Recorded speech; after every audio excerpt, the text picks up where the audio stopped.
cheese, so to speak. And as I've repeated a few times on here, and this certainly isn't the first time that this has been tried, and obviously very well tested. And it's very, very, yourself when you're broadcasting. Yes. You're doing everything. You're keeping your eyes monitoring that internet connectivity, and it half the time doesn't even add up, does it? It says to you it's a poor connection when often there's really nothing to worry about, so it causes unnecessary anxiety. And that's the key, I think, if you're not careful. I love that. You're trying to focus on the content creation and listen to a guest talking and effectively interviewing them, having a conversation and understanding what they're telling you. But half the time, I mean, particularly on mobile, I'm constantly looking out to see how long before the signal. I'm getting used to it. Are we talking about Happs or Martin's first marriage? Well, Randy, Bye, Donna. For, reminding me to qualify, but I'm talking about Happs. I know. I'm playing. But of course, don't forget. Yourself. Your mobile broadcasts are exceptional. I don't know whether it's also partly because is it 5G you're on or 4G infrastructure there in Saudi Arabia? Seems to be pretty good. I actually had to turn off the 5G and switch to 4G only. Okay. I found that 5G is bursting download and slow on the upload for me. You know what I mean? It's not a steady 5G, but it's coming in bursts. Understand. So when I have 5G on, I keep getting good signal, bad signal, good signal, bad. And then I turned 5G off and went only to 4G, and I became stable again. It's ironic you say that, because I've said to people, I'd rather kind of, we've spoken briefly about this bonding technology where you have more than one SIM card and the software or app brings together the signal from two internet connections and sort of makes a super duper one ideally. And I'd sooner have two 4G SIMs than just one 5G SIM, for an obvious reason, which is if one fails, at least you've got something to continue with on 4G. Whereas if you've just got one 5G SIM and it fails, it's failed. Has Donna left us now? Yeah, I think she's going back to her broadcast. I think she was. I think she just wanted to pop in and say hello, and I think she's going to go do one herself now. But sure. Just while we're on this techie subject slightly, you two guys, are you both familiar with Restream.io, the website? No, I don't know what that is. Inform us. Do you know what that is, Randy? I've heard of Restream. So Restream is one of the first multicast platforms. It's basically the part of Happs, which is integrated already in Happs, which allows you to broadcast simultaneously to Facebook, YouTube, Twitter, Twitch, particularly as well, and in fact anywhere. It has the functionality to feed to wherever you want it to, whichever server. But multi-stream, every app does that. From OBS, StreamYard to Streamlabs to Stream. You name it. They all have the ability to do it. Now they do, but obviously with the TOS on different applications, their terms of service don't allow it. Yeah, but as a broadcast platform, for example, as a standalone broadcast platform, Periscope, while it could be one of your destinations to broadcast to from somewhere else, such as OBS you mentioned, you couldn't start a broadcast on the Periscope app and then have that simultaneously going out to other platforms. Not easily anyway. But what Restream does, not easily. Not easily. Yeah. So what Restream does, it allows you to use something like, as you were saying, OBS, and you feed to Restream, and then it feeds out simultaneously to the other platforms. But they in recent months, they launched their broadcast studio, which is similar to Happs, and I've got to say it's pretty good, very good. Now I would use it. I was testing it out again only 24 hours ago, which is why I mention it. But the problem is you can't then use one of your platforms or choose one of your platforms as Happs.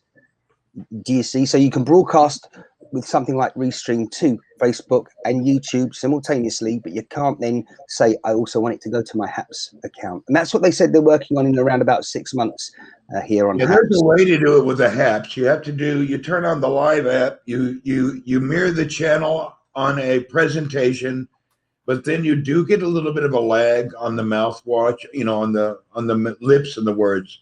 I experimented with it. You could do it, but you're right. It's a challenge. It's I not think seamless. It's not right. seamless. I think, Yeah. Randy, what you're referring to there is effectively like a screen capture. It's like a false webcam scenario. You're using your Exactly. video as a webcam. Yeah. So you can do that, but you shouldn't have to, and you can't too easily if you're mobile. And that's what I'm trying to bring to people in a much better way as well, is some sights and sounds in a mobile way. So yeah, work in progress, and as we know, Happs is beta. So Hello, Miss Martin, Josephine from the Philippines.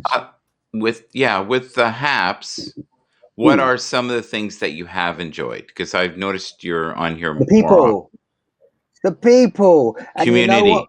You can be, and this is not to be disparaging in any way, but off the top of my head, there's an analogy. You could be in a mud hut in an African country and have the best time of your life without electricity and just with the right down-to-earth people and positive people. You can be in the best Western city, with all the mod cons and have the worst time ever. So it really is down to I see where you're going. Okay, it's down to the people that are around you, isn't it? And so but perhaps there are some great people out here and there and everywhere. Yeah, the community is strong. I heard that you had Eric on your show. How did we'll that go? We'll be talking to Eric again in about 3 hours time. Yeah, Eric Happs. Yes. Yeah. He was just introducing himself in a roundabout way. There was no sort of structure to it, and that's what I'm trying to do as well with the broadcast that I'm involved in. Is certainly bring some structure, but also let people know in advance what we're going to be speaking about. Because often, as a user myself, I know how frustrating it can be. You join a broadcast and you're trying to work out what it's about, and often it could be about anything depending on what the viewer and listener wants to contribute. What was our broadcast about? I was with you and the fine gentleman in Japan. We're having a great time, but I had no Jimmy, idea. Yeah. Was there a subject?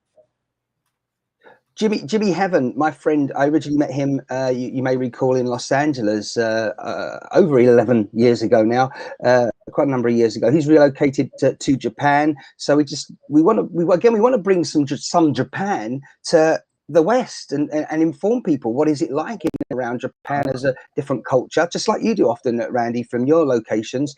But he's a great guy. I think, I didn't even... Is that what we were supposed to be talking about during the broadcast? There was no agenda. That's the point. Okay, I was just wondering because I had fun. I didn't know we had a subject. It was brilliant. It's just the fact you were there, I was there, he was there, and we could talk about whatever we wanted to talk about. It was great. Helen is saying, is that frustrating? Does it have to be about anything specific? So I think a lot of people just wing it. And you know what? Some of the best broadcasts I've had, like we had no agenda. I had no idea you were coming up today. I had no idea that Donna was coming up. I knew Randy was coming sooner or later, but again, you see, there's two ways of looking at it, isn't there? This is a great type of broadcast. Absolutely, it's like phone-in radio. It always works. Exactly. Phone lines, that's exactly and people can what call it's in. like.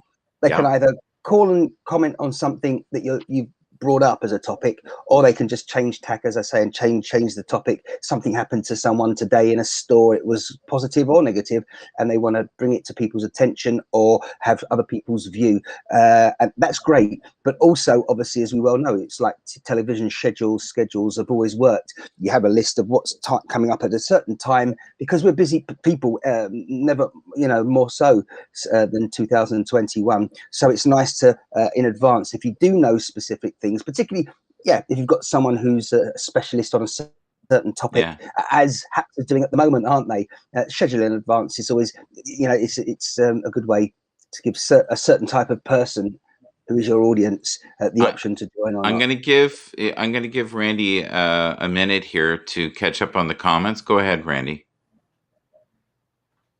Yes, hello. Hasnain says, virtual camera concept, back from the other conversation. Before I go, do you guys have an idea how many people are on Happs? I was telling them I'm estimating around 30,000. Ashawi Seema, hello, good evening, and how are you today? Happy Friday. What's up, Seema? Nazim, this is better than Clubhouse. Hey, there you go. Myrna, hello from Texas. And Nazim, you're welcome. Seeking 17, waving, good morning. And I heard you said Helen. I don't see her comments. I think she still blocks me. But it's weird. Is that Helen Weiss? Yeah, I can see Yes. your comment on my Ellen phone. Wallace, but the last comment I see from her says something about that's what YouTube is for. Live streaming is about interaction. I'm not sure what specific she was referring to there that was being said, possibly by myself. But what I would say as well is I find it difficult to accept YouTube as a social media platform. I don't know about Agreed. yourselves. You know, Agreed. it never was built for that. It's great that the interaction is there. It's essential that it's there to make it different from Yes. regular traditional television, or for that matter, radio broadcasts. But this is, I find, like, for example, now the irony is, if someone was watching this on YouTube, if that's where it's going on your channels, Michael, then YouTube would be a better quality potentially than where it's originating from on Happs. I've noticed, and also where are we? So yeah, so again, you've got Twitter. You know, is more newsy. I think we'll agree, and a bit more, well, we know, soundbitey in general. But that's definitely a social media platform to interact with people and have them agree or disagree with you or other people in the chat. And of course, Facebook as well, definitely social media. But YouTube, I think that's more also a lot of corporates, if they don't mind using a public general social media platform to broadcast, say, a conference on an expo, that sort of thing. YouTube's great for that. But hey, things are always evolving, fluid, and changing. We have a question from Nazim about, can you play copyright music here? No. Any copyright music, if you do not have a DJ or radio license, is illegal. They may not enforce the law, but when they come for you, they will not lock the door. They will open it and say, take you as they need be. The reasoning is there's laws passed for different reasons. Now, if you're a radio DJ and you have a license with some company to play various music, it's all right.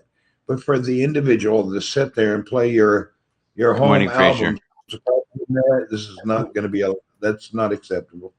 Frazier's here. Good morning. Yeah, I keep hearing "Bad boy, bad boy. What you gonna do? What you gonna do when they come for you? Bad boy, bad boy." That's what I'm hearing as you're doing that disclaimer.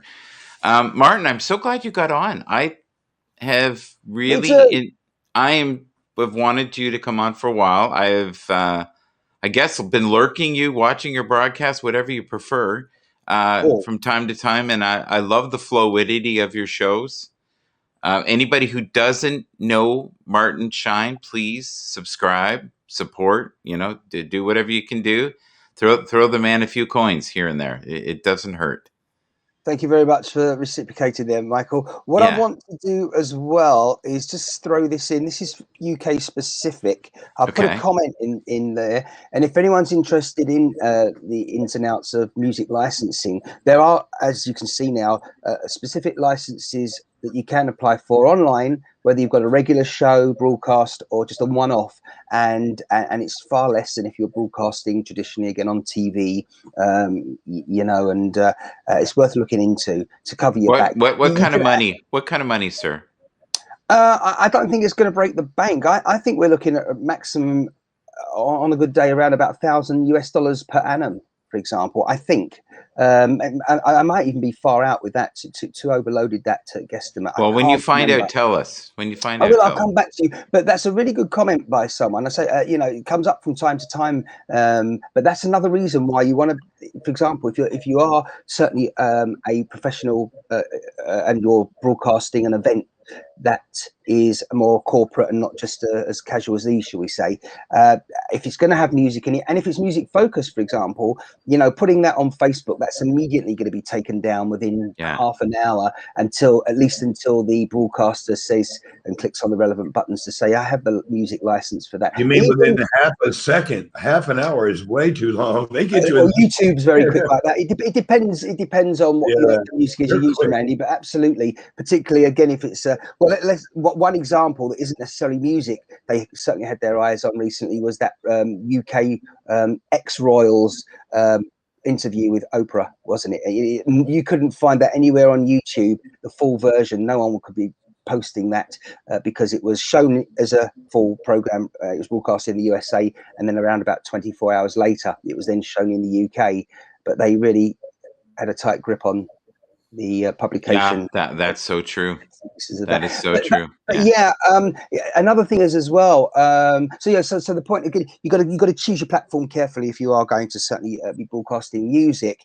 And as you guys will probably be aware, there's plenty of music out there that doesn't have any copyright. It's free to use, and well, YouTube itself supplies it, doesn't it, as well? There's a good. And you also have to set your accounts for adult depending on your language content. So if you speak in less, well, if you use cuss words, basically, you have to change your account to adult. If you keep your Facebook, YouTube, or other account as general audience, they will flag you. Within seconds, you have to keep it change it to adult, or they will definitely flag it. So, and even if you these things the hard way, I didn't even know. No, I didn't know that you weren't allowed to cuss on the internet. I thought that was crazy. Randy, that's a good point. The settings, just briefly on that, I would say as well, particularly if you're interviewing someone or having a conversation with someone and you don't know what they're going to say, it's always best to choose that option because they may say something that isn't age appropriate for the young ones. Yeah. So Martin, Go ahead. Martin, what is your goal on social media? I've been asking everyone that today. What is your vision for the future? What is the message that you're trying to get out there? What is your brand? What you get kind of what I'm asking. Yeah, absolutely. Yeah, no, for sure. And really, I wanted to help be a part of the vehicle for anyone out there that wants to let everyone know what they're doing. A lot of people can't do this. They, for whatever reason, they don't want to, or they can't just hit that broadcast button themselves and go live and build their own audience. So we're going to be here to help people do that. And you know, there's a lot of businesses out there, for example, certainly small ones starting out, and they obviously need the exposure. Event organizers, service providers, and they often say, and it is an excuse, I've done it myself in the past as well before I got to this point, I'm too busy trying to run my business or start my business to even worry about content creation and going live even for 5 minutes a week. Well, if you say to them, well, you can just get on to here it is, as you know, we've been trying to initiate Shinecast as a brand loosely. The other one specifically, if you don't mind me mentioning, go for it. Yeah. Is called Hello Goodbye. Now, hellogoodbye.live is the URL, and at the moment that just goes to a Facebook page because that will serve us great when we start. Hopefully, in the next couple of weeks, start actually populating that ongoing with regular talk. And so again, if someone owns a florist and they're too busy, give us a call. And then we will arrange that once a week for 20 minutes, we'll have a chat. What's the latest that's new in your industry, and how's things going in your store? And then after the 20 minutes chat, they've got their content created and they don't even know, almost don't know it. And then they can post it on their various platforms. And we'll make, as I say, we'll make it very accessible to everyone. So you using Happs and social media as a vehicle then to, be warm, dry fed, make some money. Nothing wrong with that. Ultimately, yes, but also the point is as well. You see, I want people to know in general when I'm because it's about the know, like, and trust factor, which you kind of alluded to earlier on with one of your comments as well, I think, in this broadcast. So if people know that you're constantly talking to others who, they're not, it's not going to just be wasting their time. There's some quality in the content. They're going to follow you, and then they're going to be interested in whoever it is your platform speaking to at that time. And I hasten to add, I'm going to be pretty busy going forward, as we all are. So it might not necessarily be just my face and voice on our channels going forward. I love that. I'm going to give Randy a second here before we go, because I don't like to have them go much more than an hour. Randy, can you just basically talk about people, in the sense of leaving Periscope, coming to Happs, maybe you being the person that they use as their ULR invite? Why don't you do that? Yeah, if you're over, you've seen my broadcast coming across Periscope, YouTube, and other outlets. If you will use my invite link, you will get $25. It'll help us both out. So if you'd like, my link is throughout different profiles from Twitter alone. Use my invite link and it assists me. It also helps me in another type contest we're in, but I hadn't really looked at that. But just use the invite and you help get you some money and myself. Is it a big amount? No, but what will $25 get you? Who knows? As you like. Anyway, Mr. Michael, thank you for having me on the broadcast. It's good to see you. I do need to talk to you in private in your green room, as we call it. So I'm just going to give my goodbye and let everyone know before you even ask it. I'm grateful to see Mr. Michael and Mr. Martin, as always. And Thanks, I want Randy. you to change your profile to your job as, what are you grateful for? You know, when that someday, the other day, somebody was saying that, and it's her whole vibe. I need to introduce you to this lady. She's great.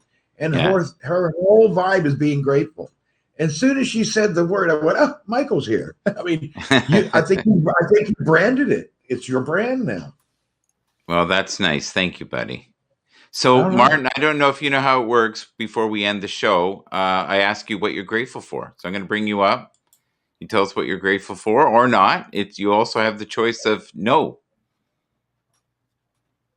I'm grateful for being here today on this day in 2021, speaking with yourselves. And it's not supposed to be cheesy that at all. You know, it's so easy just to say, but it really is good. You know, 3 people here, if you don't mind me saying, but we're focusing on the positive. The glass is always half full, and everyone out there needs to know that. And if you have any doubts, come speak to Michael, myself, or Randy. But yeah, and having the Agreed. opportunity. Yeah. Thank you. Thank you, sir. Now, as we part, and as we always part, is there anything, Sir Martin, that you've got going on today that we can help you promote? Because you were talking that you're going to have Eric on, and we love Eric at this right here in this little platform, our little community. He's a big part of our community. So when you see him, basically tell him that we tried to promote his existence on the Happs planet. That would be awesome. So yeah. Well, 3 hours approximately from now, which is, and we've got to remember the clocks have changed in the USA already, haven't they? They've already sprung That's correct. forward. That is correct. And so usually Eastern Standard Time, where Eric is based, certainly that would be 5 hours ahead of London, where I am right now. So at the moment, that's only 4 hours difference. So we'll be going live London time 2:30 p.m. today, which will be what, 10:30ish. Yeah, that's right, Eastern Standard Time. I will try to have a look at that today. Yeah, please do. As I say, I'll definitely be speaking with Jimmy Heaven, and I always get the questions. You know, he's generally got a bottle of some sort of alcoholic beverage. All right, Michael, I'm sorry to interrupt. I have to run. You guys have a good day. Thanks, Randy. Bye, Randy. Bye. Look after yourself. Yeah, but people often have to be reminded that for Jimmy, his day is well and truly over. The time we start, it's about 11:30 p.m. and his weekend is well underway. So he's having just chilling out. He works on